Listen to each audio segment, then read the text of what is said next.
રાજકોટમાં ભ્રષ્ટ તત્કાલીન ટીપીઓ સાગઠિયાને કોર્ટમાં રજૂ કરવામાં આવશે અને 6 દિવસના રિમાન્ડ પૂર્ણ થતા સાગઠિયાને કોર્ટમાં રજૂ કરવામાં આવશે। સાગઠિયાની ઓફિસમાંથી 18 કરોડની વધુની બેનામી રકમ મળી આવી હતી, તો હજુ પણ મોટા પ્રમાણમાં બેનામી સંપત્તિ મળે તેવી શક્યતાઓ વર્તાઈ રહી છે। તો સાગઠિયા સામે એસીબીમાં અપ્રમાણસર મિલકતનો ગુનો પણ નોંધાયો છે। એસીબીની કામગીરી પર પણ અનેક સવાલોના ઘેરામાં છે અને કરોડો રૂપિયાની બેનામી સંપત્તિ મળી, પરંતુ કોના ઈશારે કામ કરતો તે અંગે હજુ પણ કોકડું ગૂંચવાયેલું છે અને કયા રાજકીય નેતાઓ માટે સાગઠિયા કામ કરતો તે વિગત મેળવવામાં એસીબી નિષ્ફળ નીવડી છે। તો એસીબી દ્વારા તમામ પ્રકારની તપાસ હાથ ધરવામાં આવી રહી છે।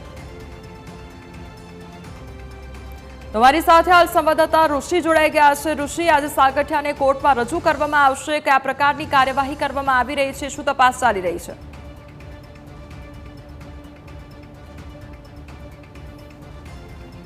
ભ્રષ્ટ ટીપીઓ સાગઠિયા રિમાન્ડ પર છે અને આજે તેના રિમાન્ડનો છેલ્લો દિવસ છે।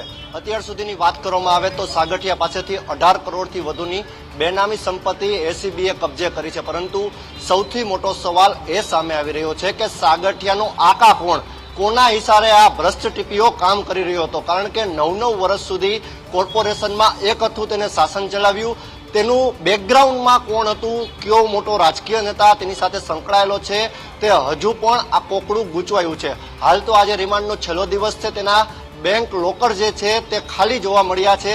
સાથે તેની ઓફિસની વાત કરવામાં આવે તો ઓફિસમાંથી 3 કરોડ જેટલી રોકડ રકમ તેમજ 22 કિલો જેટલા સોના ચાંદીના દાગીના તેમજ હીરાના ઝવેરાત પણ મળી આવ્યા છે। ખાસ આ વાત કરવામાં આવે ભ્રષ્ટ ટીપીઓની તો ભ્રષ્ટ ટીપીઓ સતત એસીબીને રટણ કરી રહ્યો હતો કે મારે આપઘાત કરી લેવો છે, જેથી કરીને તેના નિવૃત્ત જમાદાર સસરાને તેને સાથે રાખવામાં આવ્યા હતા અને તેની મદદ પણ લેવામાં આવી હતી।